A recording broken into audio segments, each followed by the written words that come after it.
even though if I was in this situation, I'd probably freak out and run away because I'd be scared. I'm just an engineer. Leave me on the ship. I just want to be on the ship. I'm okay on the ship.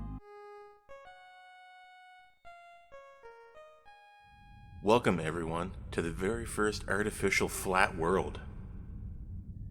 Its defense systems are on the fritz, so we're going to destroy any incoming asteroids and the like.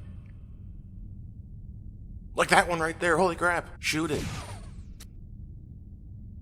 Dang, we missed! Uh-oh. This is episode 3 of Lower Deck Season 4, In the Cradle of Vexilon. What is Vexilon?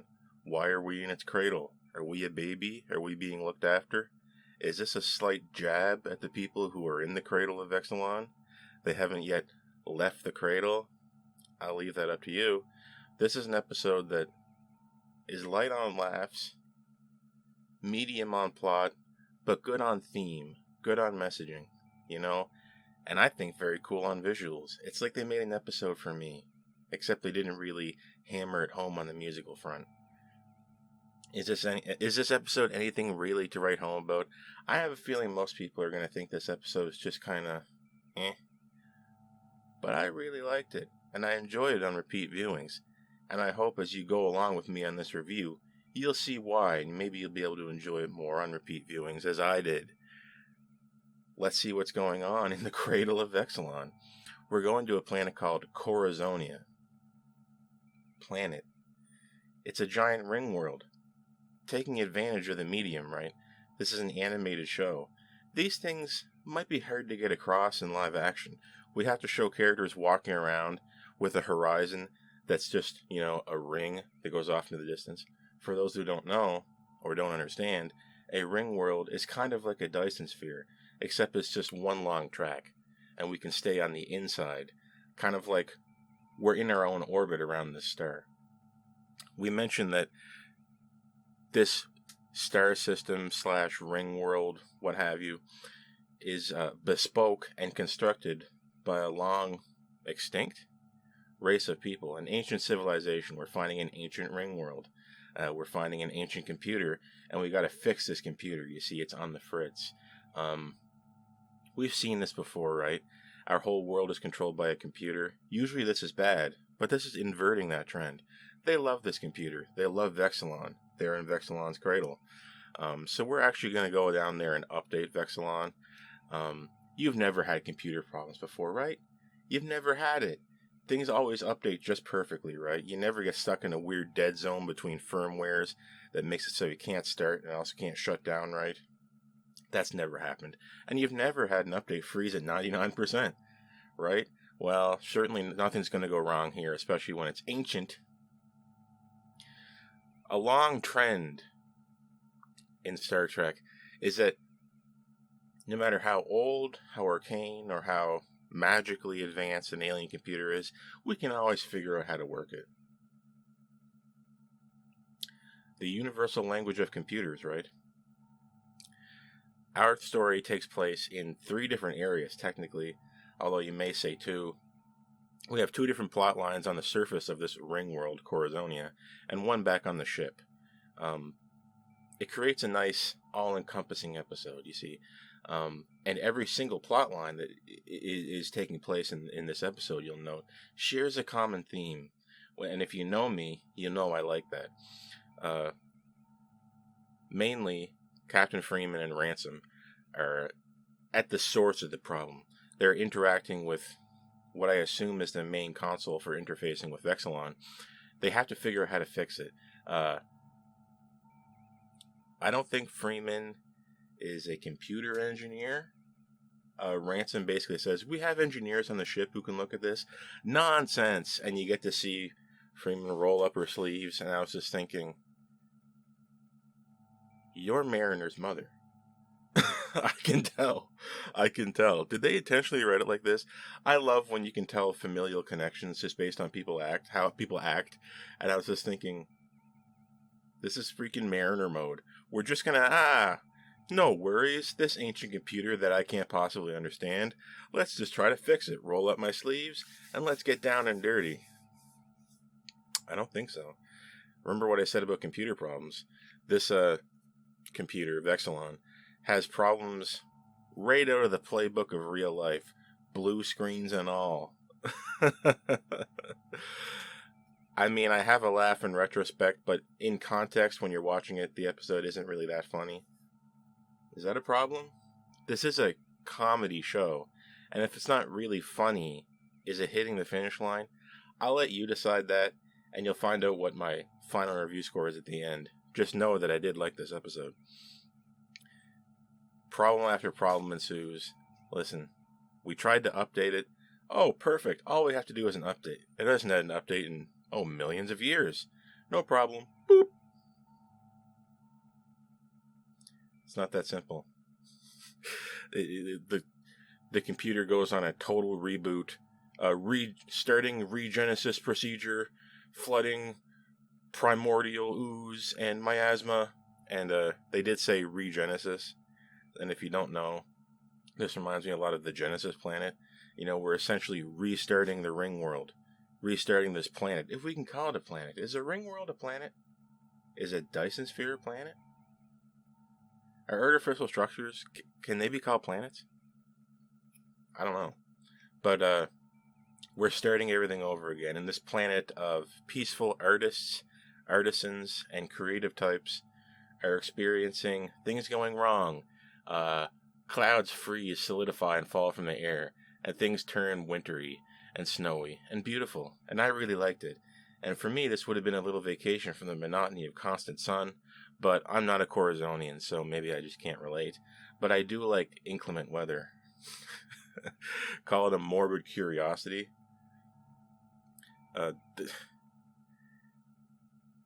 We're working in tandem with Boimler's first command, his own mission.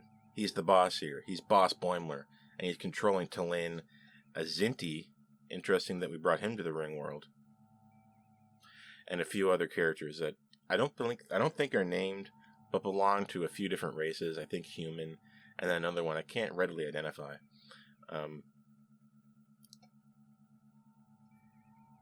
Okay. I just got to be confident, Boimler. I just got to be confident. I can do it. Let's do this. Let's go. Talin says, "Are you done with your confidence-boosting ritual?" Talin is great in this episode, by the way. Talin is back, oddly missing last episode. Talin is great because she can reflect the lower deckers back onto themselves. She's kind of like a lower decker, but she's on the outside looking in. So she can, tell her characters things they can't tell themselves. Our characters are lower deckers, they're comedic, they're kind of crazy. So sometimes helping themselves is out of the question. So when we have someone like Talin to offer the voice of reason, we can get away with their characters still acting kind of nuts, but being helped internally from Starfleet in the form of Talin. That's why Talin is a great addition to the show and a great addition to this episode. We have to retrofit a power supply system that I believe connects to Vexilon in some way. And you'll notice that the room that stores these power units, they look exactly like the NX-01 warp core. I don't know what the significance of that is, why they look like that. Other than to just have a reference, or maybe in actuality, it's a meta reference. We're not referencing the NX-01 warp core. We're referencing the fact that if this was live action Trek, we may actually reuse that prop. Right? Right? Last episode, we had the Tucker tubes. Right? That was a prop that was reused everywhere. Let's reuse a prop again. But because we're animated, we can reuse the whole warp core. Right? So it's not a reference to the warp core, it's a reference to prop reusing. Is that what they were thinking? I don't know. Am I reading too much into this? Is it a meta reference? A reference to the reference? I don't know what you call it, but that's just my thinking on this, because I could see no logical reason why it would look so much like the warp core from the NX-01 in this power room. The procedure for replacing these units is very complicated, leading to Boimler to basically doing it on its own. I'm sure everyone has experienced this in real life. Your first moment where you need to give up security, where you need to be vulnerable, where you need to let others fill in for you. You need to allow perfection to die. Don't let perfect be the enemy of good. Okay? Sometimes good is good enough. You can do it perfect yourself, but you're just one person and time is limited. You can't do everything perfect. So allow others to do just good enough, and one day they may learn to do it perfect. Very, very, very important life lesson that I wish people showed me or explained to me earlier in life, because when you get the lesson late, it hits you hard. Okay? Sometimes it's okay for others to fail, because failure is the first step in the chain to success. Although these power units, their replacement procedure is complicated and dangerous, these are Starfleet officers, ensigns. I'm sure they can figure it out, but Boimler can't understand that. T'Lyn explains to him that, your promotion was not random. You're good enough. You can command. You can allow them to do their job. You're Boimler. You're boss Boimler. You can do this. Boimler tries to fix every one of these power units on his own, basically, taking forever, making it dangerous. He had an inability to trust. He had an inability to command, to divert portions of his own authority to the group. Okay? He learned a lot of lessons here. This is his first mission as boss, as leader, as commander, as ranking officer, alongside T'Lyn. And it was a learning experience for him, and a learning experience for us, too. We're getting a message, we're getting a moral, we're getting a meaning, we're getting a theme. You'll see that this reflects what's going on with Freeman. Freeman, at first, was unable to trust the engineers on the ship to deal with the computer, so she wanted to fix it herself, leading to a number of problems. If you read into it, maybe that's what caused these problems, I don't know. But you'll note that the same thing occurs with Boimler. Boimler is unwilling to trust his subordinates, leading to him basically almost dying, trying to do all this work on his own and stretching himself really thin. Finally, when they've felt that they fixed the problem and they've got all these power units replaced, Boimler gets the okay to reset the power turbine thing, which looks like it's overloading. Billups comes down from the Cerritos. Finally, you'll note, Freeman is willing to trust Billups. Boimler is willing to trust his crew. They work together, and then at the last moment we flip the script. Now Boimler's crew has to trust Boimler. When Boimler says, I'm going in there and I'm resetting the turbine. What a hero, right? He goes in there, presses the button, which is going to reboot, Vexilon's power system to get Vexilon to finish its update process to renormalize the ring world's, atmosphere, geology, all those things. It explodes. It caught me off guard. I didn't think this thing was going to explode. You're not just supposed to kill someone right at the end. They do. He kind of technically does die in the context of the episode. You always remember your first death. Boimler dies, and a callback to what feels like ages ago in Lower Decks, when Shax died and saw the Black Mountain. Boimler wakes up in a room, stands up, looks out the window, sees the Black Mountain. What's that about? Intriguing, gets you thinking, really gets the noggin jogging. I'm not sure what it means, but it's interesting enough to have that reference to Lower Decks itself, calling back to the lore established in Lower Decks, the plot behind the plot. What's going on with the Black Mountain? What's going on with that spirit koala? I have no idea, but this isn't the first time it's been there. If we had only trusted each other, if we had only been willing to give another person authority, if we had only willing to let perfect die for the benefit of the good, sometimes other people doing it for you, even if it wasn't how you'd do it, is good enough. That's what Starfleet's about. Trust. It's about lateral authority.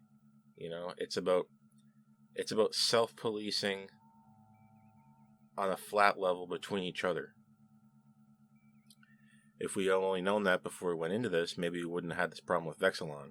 Maybe Corazonia would have ended up a lot safer. Far be it from me to have a bird's eye view of the whole thing and say what I would do, even though if I was in this situation, I'd probably freak out and run away because I'd be scared. I'm just an engineer. Leave me on the ship. I just want to be on the ship. I'm okay on the ship. I'm good in the ship. I like the hard metal walls. I like machines. I like all that stuff. I don't need no planetary things. I'm good. I'm good in here. But that's just me. Speaking of being in the ship, our other plot involved Rutherford, Tendi, Mariner. You know, in a way, this is just kind of a Boimler episode. In terms of just lower deckers, it's just basically a Boimler and Tallinn plot. And our other characters just kind of go on a, an adventure of misunderstandings, a comedy of errors. You see, what we have here is hazing. I've been hazed in real life, at least I think. But the proper way to deal with it is to call their bluff, you see. Immediately call them out. Or, what I did the hard work. I said, yes, I'll do it. I'm a machine. You're a machine. Turn your brain off. Do the work. Don't think about it. You don't have an opinion.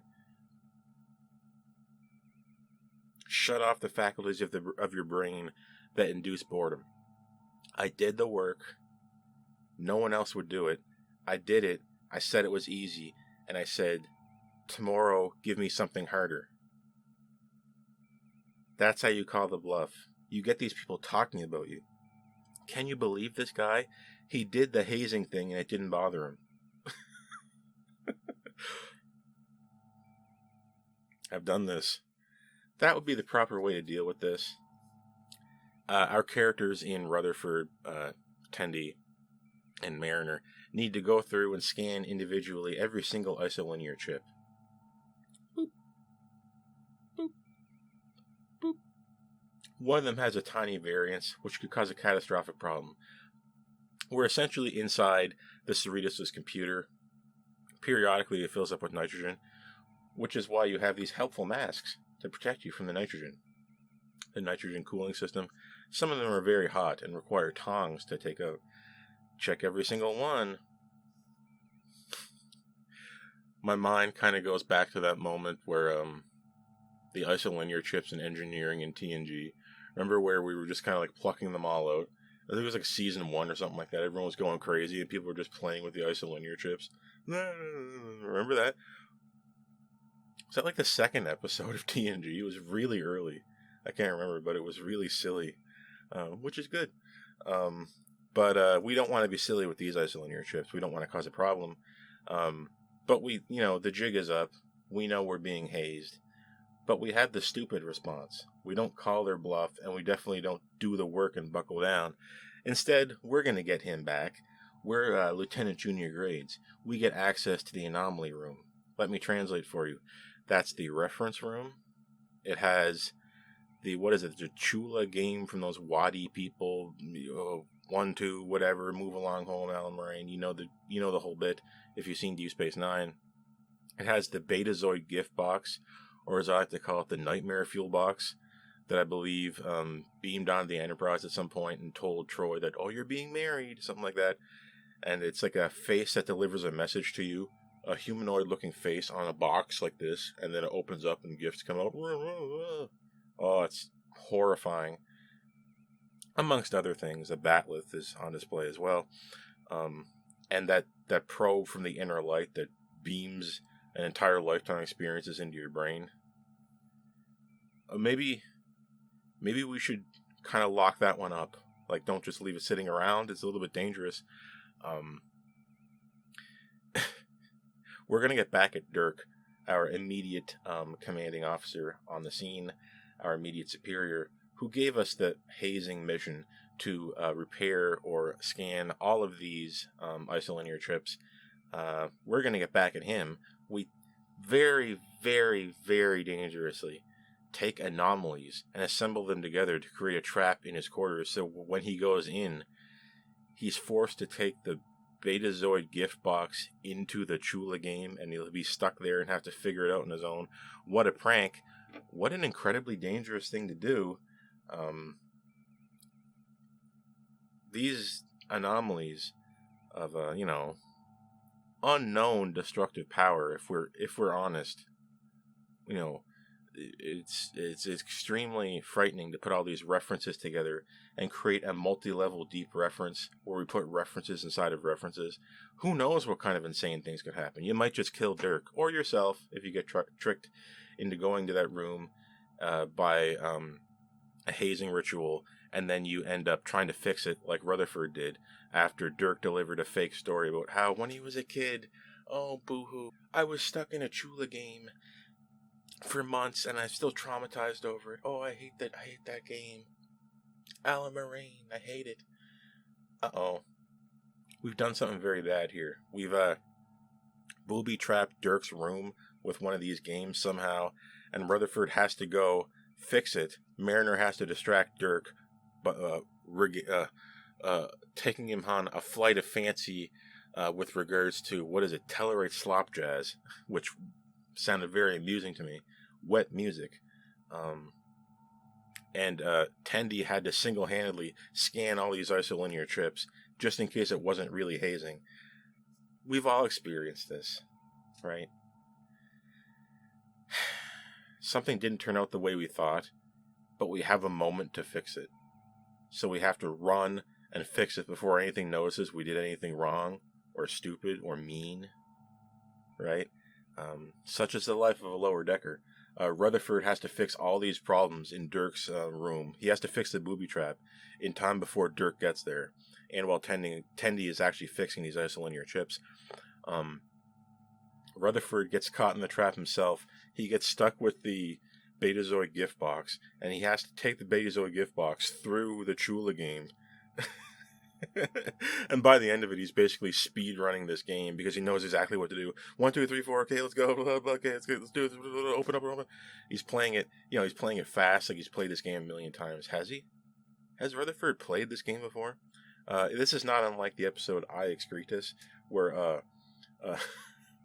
Boimler got really, really, really good at the Borg holodeck game when we were checking a performance review of our crew members on the Cerritos to see who could get the highest score in this Borg fighting game.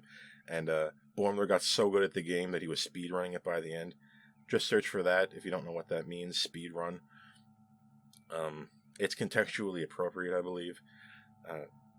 But we do end up fixing Dirk's room. Dirk turns out he didn't have to go to his room at all. He has to go somewhere else.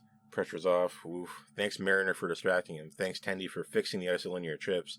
And thanks Rutherford for undoing our prank that could have maybe really hurt Dirk. I don't know, in reality. We realized at the end this was just a big joke. Ransom and Dirk are overheard talking to each other. They bought that story about the whole thing where I was stuck in that game for months. Ha ha ha. And Lancelot, Billups' ferret, we had him under our control all the time. Lancelot was loose this episode. He was on the lam, causing all kinds of havoc, although we learned that this was intentional. And Lancelot, the ferret, is so he will listen to commands from Dirk even. Is it possible to train a ferret that well? I don't know. But we realized at the end that there was really no threat of Lancelot getting up to any shenanigans, and this was all a big hazing ritual. And it was just the whole story about the being stuck in the game was farce as well. So the joke was on us. But had we had just trusted in our commanding officer and did the work, there would be no problem. Had we learned to trust, a common theme through every plot, our A plot or B plot or C plot, if we had learned to trust, if we had learned to relinquish authority, if we had learned to put our own desires second, there would be no problem. There would be no episode. And there would be no big funny. Although I did find this episode not particularly funny. That about wraps it up for the plot. the broad strokes, not counting every single little reference that's going to be blasted in your face when you watch this, as is Lower Decks. That was the cradle of Vexilon. Boimler explodes himself, fixes Vexilon, along with the help of Captain Freeman, and our characters on the ship undo a prank that they were going to pull on Dirk. I like a good single plot episode, but sometimes it's fun to see a plot from multiple angles, especially if they rhyme with each other thematically. If we're getting the same message, if we're reflecting each other. This is an episode made for me. I like that if you've seen my reviews before. Musically, not much going on, but the Lower Decks theme is good. The music is just middle ground by default if we don't do anything extra. I didn't notice any interesting musical cues when we were on the planet Corazonia, so that's a little bit of a disappointment. Visually, like I said, it's fantastic that we can use this medium, we can exploit it to create things that would be hard to display in live action Trek, right? A ring world, very cool. We're bringing back the Betazoid gift box. Cool. Hard to set that up in live action or make it look believable with CGI. But you see, the barrier to entry for effects is so much lower in Lower Decks because the show, is lo-fi, if you will. Not an insult at all. What this means is that going forward, we can actually present more interesting sci-fi scenarios, which has got me intrigued for what they have in store for the rest of Season 4. Ringworld, another Dyson Sphere, things like this, an Alderson disc, if you know what that is. Maybe we're going to see O'Neill cylinders. I don't know. The sky is the limit, or space is the limit. Plot-wise, something's broken. We make it worse. Typical Lower Decks. But we fix it through teamwork. We've seen this before, but at this point in time, with 2 episodes have gone by where they weren't really saying anything big, they weren't about anything, if I may be so bold, in the big picture. It's nice to see something that has a moral, a message, a theme, something to say, something to be about, something to chew on, and that is learning to trust others, and above all else, learning to defeat the concept of perfect in the interest of the good. I cannot stress this enough. I believe that's what this episode is about. So plot, medium, music, medium, thematically good. Visually, we're using the medium to show a lot of cool things, like I said, to reiterate, and that's got me excited, and it's got me happy about what we just saw. That was Lower Decks, Cradle of Vexilon. I'm going to have to go ahead and give this episode a 6 out of 10. Wow, you liked it as much as the episode that was filled with Voyager things? This episode's also filled with references as well, and references don't really make the episode, if we're honest. What makes the episode is your theme, your ideas, your thoughts. And this one is saying something, which is a lot better than saying nothing. These people are in the cradle. If this was TOS, we would have just destroyed Vexilon and said, "Alright guys, have fun with your freedom." But alas, this is not TOS. And this computer was a nice guy. This Agamis, this is not. This is Vexilon. And sometimes people do make computers for good reasons and not nefarious reasons. Sometimes old, ancient, extinct races really were trying to take care of people. They were trying to take care of the Corazonians. And hopefully, with Vexilon fixed, their childlike, boring splendor will continue basically for thousands more years. But you guys know about Starfleet now. So, how long can you stay in the cradle? I'm Lieutenant Mark, and I'm going to see you next time I see you. So long.